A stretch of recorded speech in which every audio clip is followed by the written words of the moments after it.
Hi ನಮಸ್ತೆ ಎಲ್ಲರಿಗೂ. ನಾನು ರುಕ್ಮಿಣಿ. ಇವತ್ತೊಂದು ಹಲಸಿನ ಹಣ್ಣಿನ ಹಲ್ವಾ ಮಾಡೋಣ ಅಂತ ನೋಡಿ, ಒಂದು ಬೌಲಲ್ಲಿ ಸ್ವಲ್ಪ ಹಲಸಿನ ಹಣ್ಣು ತಗೊಂಡಿದ್ದೀನಿ. ಸಣ್ಣ ಸಣ್ಣದಾಗಿ ಪೀಸ್ ಮಾಡಿ ತಗೊಂಡಿದ್ದೀನಿ. ಇದನ್ನ ಒಂದು ಮಿಕ್ಸಿ ಜಾರಿಗೆ ಹಾಕೊಳ್ತಾ ಇದ್ದೀನಿ.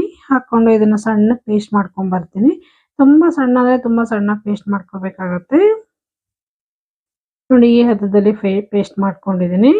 ಪೇಸ್ಟ್ ಮಾಡ್ಕೊಂಡ್ರೆ ಸಾಕು. ಇದನ್ನ ಎತ್ತಿ ಈಗ ಒಂದು ಬೌಲಿಗೆಲ್ಲ ಟ್ರಾನ್ಸ್ಫರ್ ಮಾಡ್ಕೊಳ್ತೀನಿ. ಟ್ರಾನ್ಸ್ಫರ್ ಮಾಡ್ಕೊಂಡು ಬೌಲ್ ಕೂಡ ಸೈಡಿಗೆ ಎತ್ತಿಟ್ಕೊಂಡು ಸ್ಟವ್ ಮೇಲೆ ಒಂದು ಕಡಾಯಿ ಇಟ್ಕೊಂಡಿದ್ದೀನಿ. ಅದಕ್ಕೆ 1.5 ಸ್ಪೂನ್ ಆಗೋಷ್ಟು ತುಪ್ಪ ಹಾಕೊಳ್ಳೋಣ. ತುಪ್ಪ ಕಾಯ್ಕೊಳ್ಳಿ. ತುಪ್ಪ ಕಾಯ್ಕೊಳ್ತಿದ್ದಂಗೆ ಸ್ವಲ್ಪ ಡ್ರೈ ಫ್ರೂಟ್ಸ್ ಎಲ್ಲ ಹಾಕಿ ಫ್ರೈ ಮಾಡ್ಕೊಳ್ಳೋಣ. ಡ್ರೈ ಫ್ರೂಟ್ಸ್ ಹಾಕೊಂಡ್ರೆ ಹಲ್ವಾಕ್ಕೆ ತುಂಬಾನೇ ಚೆನ್ನಾಗಿರುತ್ತೆ. ಹಾಗಾಗಿ ಡ್ರೈ ಫ್ರೂಟ್ಸ್ ಹಾಕೊಳ್ಳೋಣ. ತುಪ್ಪ ಕೂಡ ಕಾದಿದೆ. ಇವಾಗ ಸ್ವಲ್ಪ ಗೋಡಂಬಿ ಮತ್ತೆ ಬಾದಾಮಿ 2 ಸಣ್ಣ ಸಣ್ಣದಾಗಿ ಕಟ್ ಮಾಡಿ ಹಾಕೊಂಡಿದ್ದೀನಿ. ಹಾಕೊಂಡು ಇದೊಂದು ಅರ್ಧ ನಿಮಿಷಗಳ ಕಾಲ ಚೆನ್ನಾಗಿ ಫ್ರೈ ಮಾಡ್ಕೊಳ್ಳೋಣ ಮೀಡಿಯಂ ಫ್ಲೇಮಲ್ಲಿ.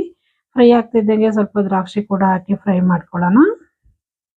ಅದು ಕೂಡ ಒಂದು ಅರ್ಧ ನಿಮಿಷ ಫ್ರೈ ಆಗಲಿ. ಇವಾಗೆಲ್ಲ ಒಟ್ಟಿಗೆ ಫ್ರೈ ಆಗ್ತಾ ಇದ್ದಂಗೆನೆ ತೆಗೆದು ಇದು ಒಂದು ಬೌಲಿಗೆ ಎತ್ತಿಟ್ಕೋಬೇಕಾಗತ್ತೆ.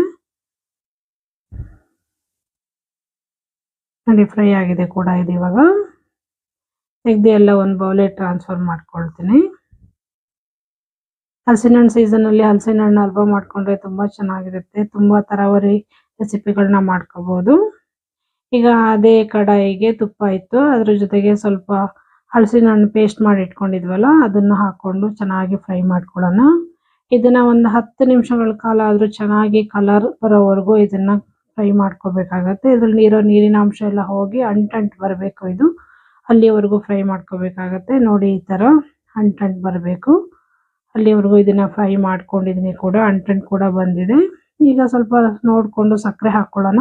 ಹಲಸಿನ ಹಣ್ಣು ಆಲ್ರೆಡಿ ಸ್ವೀಟ್ ಇರುತ್ತೆ, ಹಾಗಾಗಿ ಸಕ್ಕರೆನ ಸ್ವಲ್ಪ ಒಂದು 3-4 ಸ್ಪೂನ್ ನಮ್ಗೆ ಎಷ್ಟು ಬೇಕೋ ಅಷ್ಟು ಸಕ್ಕರೆ ಕೂಡ ಹಾಕೊಂಡು ಅದು ಕೂಡ ನೀಟಾಗಿ ಫ್ರೈ ಮಾಡ್ಕೊಂಡಿದ್ದೀನಿ. ಇವಾಗ ಡ್ರೈ ಫ್ರೂಟ್ಸ್ ಅರ್ಧ ಹಾಕೊಂಡಿದ್ದೀನಿ, ಅರ್ಧ ಹಾಗೆ ಎತ್ತಿಟ್ಕೊಂಡಿದ್ದೀನಿ. ಜೊತೆಗೆ ಸ್ವಲ್ಪ ಏಲಕ್ಕಿ ಪುಡಿ ಹಾಕೊಂಡು ಚೆನ್ನಾಗಿ ಮಿಕ್ಸ್ ಮಾಡ್ಕೊಳ್ಳೋಣ. ಇದು ತಳ ಎಲ್ಲ ಬಿಡಬೇಕು, ಅಲ್ಲಿವರೆಗೂ ಚೆನ್ನಾಗಿ ಮಿಕ್ಸ್ ಮಾಡ್ಕೊಳ್ಳೋಣ. ಜೊತೆಗೆ 1 ಸ್ಪೂನ್ ಆಗೋಷ್ಟು ತುಪ್ಪ ಕೂಡ ಮಿಕ್ಸ್ ಮಾಡಿಕೊಂಡು ಫ್ರೈ ಮಾಡ್ಕೊಳ್ಳೋಣ. ನೋಡಿ, ಚೆನ್ನಾಗಿ ಆಗಿದೆ. ಇದು ಫೈನಲಿ ರೆಡಿ ಆಗಿದೆ. ಎಷ್ಟು ಚೆನ್ನಾಗಿ ರೆಡಿ ಆಗಿದೆ ಅಂತ. ಇಷ್ಟೇ ಇದು ಹಲಸಿನ ಹಣ್ಣಿನ ಹಲ್ವಾ. ತುಂಬಾನೇ ಚೆನ್ನಾಗಿರುತ್ತೆ, ಸೂಪರ್ ಆಗಿರುತ್ತೆ. ಈ ರೆಸಿಪಿ ನಿಮ್ಗೆ ಇಷ್ಟ ಆಯ್ತು ಅನ್ಕೊಳ್ತೀನಿ. ಇಷ್ಟ ಆದರೆ ದಯವಿಟ್ಟು ಶೇರ್ ಮಾಡಿ, ಲೈಕ್ ಮಾಡಿ, ಸಬ್ಸ್ಕ್ರೈಬ್ ಮಾಡೋದನ್ನ ಮಾತ್ರ ಮರಿಬೇಡಿ. Thank you for watching. Thank you friends.